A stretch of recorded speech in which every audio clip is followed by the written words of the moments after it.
I know this is a different way of the content that I usually do, but I figured, why don't we give tier list making a try? And surprisingly, there has not really been one about the planets in astrology, only just zodiac signs from what I've seen. But anyway, specifically with this tier list, we're going to be looking only at Sun through Black Moon Lilith. I'm not including the asteroids like Juno, even Chiron, Vesta, or anything else besides Black Moon Lilith. Is the only technical, I guess, as said, not an asteroid, but it's also another celestial body, like Rahu and K2, because they're both shadow planets. So is Black Moon Lilith. But anyway, this tier list is going to be my own personal opinion, because again, astrology, although it is a science, it is a science. Don't you even think about trying to argue that with me, because I don't. But anyway, astrology, even though it is a mathematical science, and it has grounds of factual information with it, it is still a divination system, and usually perspective changes how rewarding and how much gain you can get from using the system of astrology. So this tier list is my personal opinion on which of these planets, including the sun and the moon. I don't care what you say. Well, the sun's a star, the moon's a satellite, and cares I give none. So deal with it. It is a personal list, like I said. Again, make sure that you heard the first time that it is my opinion. If you think for whatever reason Pluto is the most rewarding to you, well, whoop-de-woo-woo to you, goody McGooter. How I see Pluto is maybe completely different from you, and heck, you even might see K2 the most rewarding. Well, being the liberator, that might be rewarding to you, but it all just depends on each individual person. So, let's start this. And the tiers is the standard S rank all the way down to D rank. S being the absolute rewarding and the highest potential to give the most returns or gives the most rewards for efforts, and essentially it gives you the most. And D is pretty much the ranking where it may not give you that much gain and the most rewarding sense of self that you're expecting to get from this planet. And of course, this is actually using their natural significance and natural behavior, not like how it's a certain planet feels like this in this sign and is being aspected by this, and now this planet feels like this. No, it's solely based on the planet and its natural standing without any influence and of its just itself. So let's begin this. Surya, the sun. Well, the sun is a significator of the soul, and of the big three, it actually is really the least important, at least according to the Vedic system, because the sun is the representation of the soul. It is what the native has been put on this earth by Surya that they must do. This gives them a sense of fulfillment. This makes them feel that they're doing what they need to do.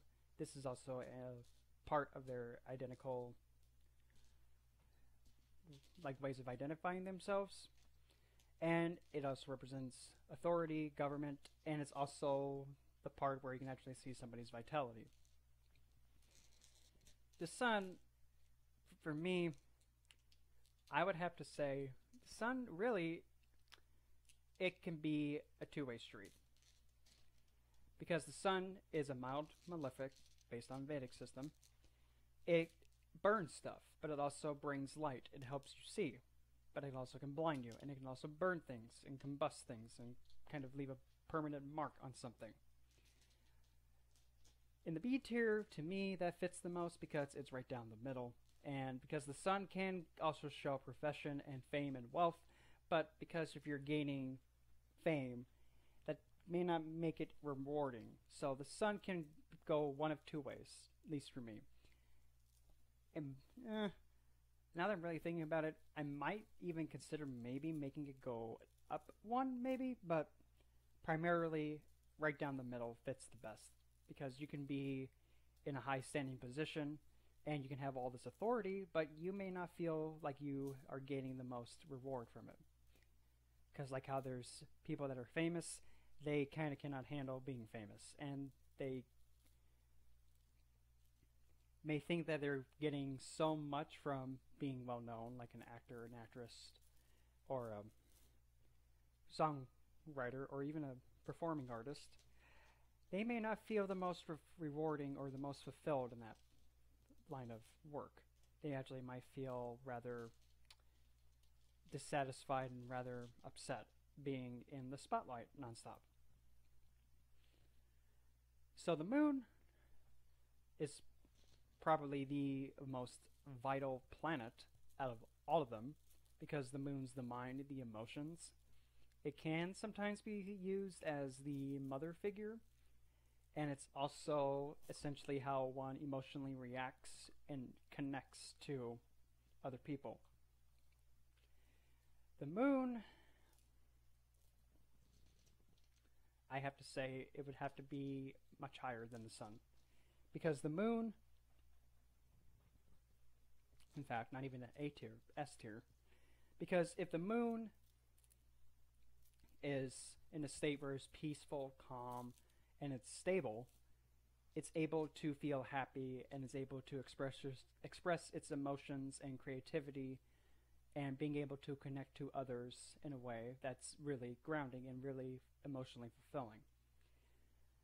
And it does bring a lot of reward when there's peace and being able to function and not have any kind of permanent damage being put on the mind and imagination, because the moon has damage and it can't comprehend, or if it's being blinded by, like, say, something that's not making it be able to think clearly, you can actually really see the moon causing a lot of damage if it's in a bad spot. But in terms of rewarding and giving the most to a native, I would have to say it has a lot of potential, but the moon, again, is very sensitive, and the slightest little change will affect it. Mercury.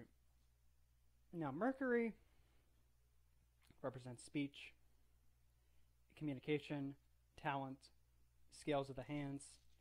It's also younger siblings. It's how you communicate with other people, short distance travel, marketing, everyday practical intelligence, and announcing things. And also English and writing, or communications by writing, voice communication, or anything that requires a technical, logical skill to it. Mercury, I would have to give it pretty high up there. Probably, I wouldn't put it up there with Moon in the S. I would have to put it with the A, because if you put a lot of practice in your communication skills, you can actually gain from people very well. The reason why it's not close to the Moon is that if you don't have the intelligence, and if you can't really communicate the best, but you can still get your point across just to get your needs or whatever you're trying to get met, or announcing something, you can still gain with some of those skills. So Mercury is, it's kind of best said, it rewards, but there has to be some way of adding like some skill to it. If you're really skilled, then Mercury can easily be put in the S tier. But naturally, Mercury is a natural communicator, and also earning Virgo, kind of a perfectionist. So Mercury it's a natural benefit, so naturally wants to behave in a positive way, naturally, but A tier probably would best fit, for my opinion, with Mercury. Venus, oh boy, here we go. Venus, easily an S tier. Now, some people are thinking, oh, because it's the planet of love, oh, that's so rewarding, but Venus should also be the least rewarding because heartbreak. No. When it comes to Venus in the Vedic system at least, that's also known as Shukracharya, who is the guru or teacher to the Asuras, or the demons, or the people of this world. Venus strictly teaches enjoyment in life. So, Venus having that mindset of every person has to enjoy and live their life peacefully and comfortably, and also with conveniency, it's pretty cut and clear, simple, that Venus is probably, if not rivaled by another planet, the highest in terms of rewarding a native, regardless of who it is, their background, and the whatnot. Because Venus not only represents the love aspect and the luxury, beauty, fame, liquid, in-hand money, it is the one that also brings you out of death. Venus takes you from a state of depression and uplifts you out of it. So rewarding somebody just by being a human being, that's grounds enough just to be like, yeah, that's pretty rewarding. Just existing in this planet just wants to help your life live better. So easily, hands down, Venus easily is an S tier. Mars. Now, Mars is, of course, our action. It's also the most violent and the most aggressive, and it's also an indicator of surgery, athleticism, and it's also also has the sign of Scorpio as a secondary sign. It is also, that nasty drive. But it's also, again, military, hand-to-hand combat, fighting, and it's also real estate and land as a natural significator. In rewarding, like being able and potentially to give the most reward, I would have to say Mars would have to be below the Sun. Because with Mars, you can do a lot of damage and be in a heap of trouble. So I would have to say pretty close in the same tier, B tier, but behind the Sun in that regard. Because with at least the Sun, you're kind of neutral, but Mars can be a bit below neutral in terms of rewards, because if you handle it wrong, or if you're too aggressive, or if you actually physically hit someone, you may feel rewarded to yourself, but it may not be rewarding to everything altogether. And naturally, Mars is very hot-headed. He's so easy to agitate. And again, most violent. So naturally, he may not be the most rewarding unless if you go out there and risk your life. Now, next is Jupiter, or Jupiter Guru Brihaspati. Now, some people are going to think very differently and think, really? You're going to put him there? Why is he not there? A tier. But Jupiter is supposed to be the greatest benefic planet. He's Jiva Atma. Yes, I know that. Biology, yep, I know that. It is the, higher knowledge, yes, I know that. But also, Jupiter, not only being also the natural guru figure, Jupiter is also a general, a sergeant, a commanding one at that. You know, like how in Karate Kid, Mr. Miyagi, there's your Jupiter. Very strict and expects things to be done at a certain time to get to their reward. Venus and Jupiter, believe it or not, they both guide to the same end, but the way and the pathway they choose to go down is completely different. Jupiter will make you pretty much clean a bathroom with a toothbrush to get every nook and cranny to get his reward. Venus just gives it to you by just existing. Can you kind of see the difference with that? Jupiter will make you sweat blood and tears to earn something. Venus will just hand it to you because she doesn't want you to suffer. And that's the main difference. Next, it's my fandom, my absolutely favorite planet, and everybody's going to look at me like I'm nuts, but what else is new? Shunny, Saturn, the old, angry, agitated old geezer with the best hips ever. Saturn is going to be number 1 in S tier. The first one. How in the heck can Saturn hold the highest spot on the list so far? Simple. Whatever you put out, Saturn returns it back to you and matches it. So if you put out a lot of hard work, effort, and being consistently focused and strictly ensuring that you're not going to get distracted or knocked off course, and staying devoted to where you're wanting to go towards and gain the results from it, Saturn will actually dump more than what's expected of that reward. That's how Saturn works. What you cast out to him, or what you put out, he'll deflect it back to you harder.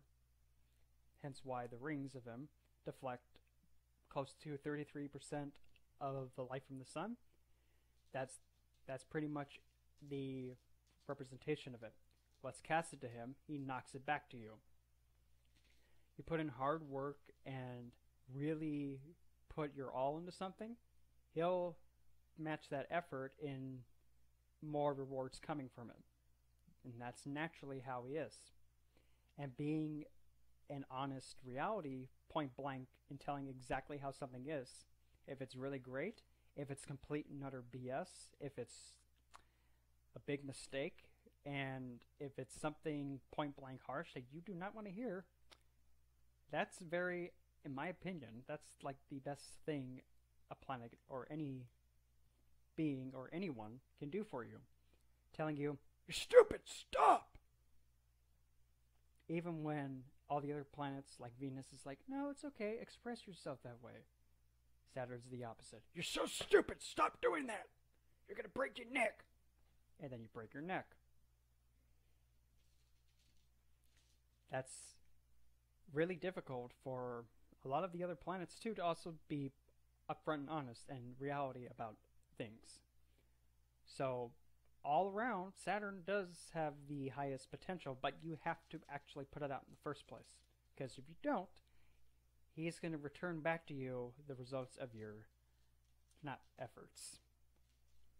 Uranus, most rewarding. Now, Uranus, I like to think of as like a court jester. Whimsical, you have absolutely no idea what he's going to do, unpredictable, but it's also very focused on expanding one to be unique and being innovative. Uranus is so unpredictable that it can be either way, but it's also taking a huge gamble. So he's not D tier. C tier, below average. Now, I would have to put him in the B tier, but above Mars. Because Uranus, at its core, despite being unpredictable, there can be a lot of reward from actually innovating things around you. And actually innovating and moving things forward. But also expressing yourself exactly how you are. That can bring a lot of reward to you. In fact, that might make you... I wouldn't put that as higher than Sun. I think right there is just right. But Uranus, if Uranus was a bit more predictable and less pulling the rug out from underneath everyone, he would easily be much higher. But that's not his nature, so they can't really work. And Neptune. Neptune, I like to see as like the court seer like the fortune teller that's like in the booth, that's in like in a glass encased booth that you put in a coin and then she gives you your fortune. Yeah, that's to me Neptune. Can say magical woozy wooey things about anything, make you be in a mystical fantasy medieval romance, not like romance like cheesy lovey-dovey kissy kiss. Medieval romance is like fantasy with like dragons and the whatnot. Neptune, primarily, I would have to honestly say Neptune's not really that much of a help in terms of rewarding, because with Neptune, it can also be very deceptive. It can cloud your logical thinking. It can actually also, if it's not in a good position or if it's being afflicted bad, somebody's sense of imagination and intuitiveness can get damaged pretty bad, and they can actually get hit with psychological challenges like psychosis if it's not being that much of a help. So pretty much with Neptune, the only way that I can see it be rewarding is if you have a really good connection with spirituality, but also not because in terms of like saying strictly spirituality isn't a bad thing, but for me, Neptune doesn't have any physical ground for it to stand on. It has really powerful spiritual potential and growth, but with all the illusion, deception, and pretty much faking out and cloning something to make it seem like it's real or deceiving others, that doesn't bring a lot of reward and a lot of gain from it. It's like Uranus and being unpredictable, but it can be very disheartening most of the time. Pluto, the little shinhead. Pluto, I don't. Whenever Pluto comes around, I think of it like an annoying little runt, like if you had a younger brother, younger sister, and they always wanted to hang out with you because I want to hang out with big brother or big sister and their friends because they're cool. So Pluto, being that, follows you, and now you're hanging out with your friends. You're kind of not doing some things that are not the most safe, like doing skateboards off of a ramp. And now Pluto, the run, thinks, oh, I can skateboard like you guys, watch this. And everybody tells Pluto, please don't do it, Pluto. But Pluto doesn't listen, gets on the skateboard, goes off the half pipe, and lands right on his head. And the skateboard lands right in between his legs. And then he falls down, screaming in bloody pain. For Moon and Mother. And you are trying to tell Pluto to stop crying and stop yelling while your friends have ditched you to deal with a runt. And what follows after that, I think we all know. Well, what happened to him? Why were you guys doing this? So because of Pluto's actions and how it behaves, it causes overkill and an explosion wherever he's placed. And the planets that are with them just go, ugh, well, why do I have to put up with a runt? So Pluto, in terms of rewards, can be even higher than Neptune. Because Pluto, at least, takes something and transforms it. But usually, sudden transformation is not really the most ideal way to get or gain something. Usually, it's not. Now, the nodes. Rahu and K2. Rahu is, I mean, to be technical, Rahu and K2 technically are one being, and they're playing like a little magical dance with each other with the 180-degree aspect they have to each other. But in terms of rewards and gains, Rahu, believe it or not, has a lot of potential, even higher than Jupiter. How can the heck can that be? Rahu is desires. But again, Rahu can give you the most, but can also damage you the worst, if not probably the harshest. Not as bad as Saturn knocking you on your tush, but Rahu, he can blind and deceive you and actually put you in a position where you may do not so really nice things to get those rewards and gains from. It may make you steal, may make you do things that are not the most ideal and can get you in a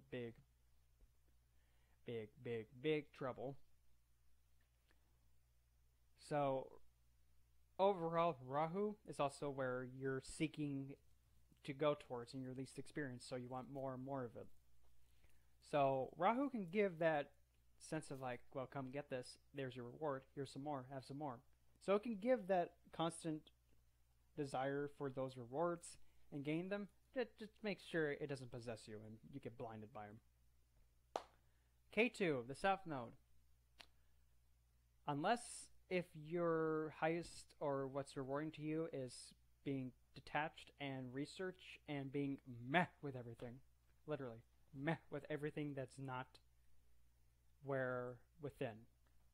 So if it has nothing to do with me looking within and letting go of what's around me, meh with it.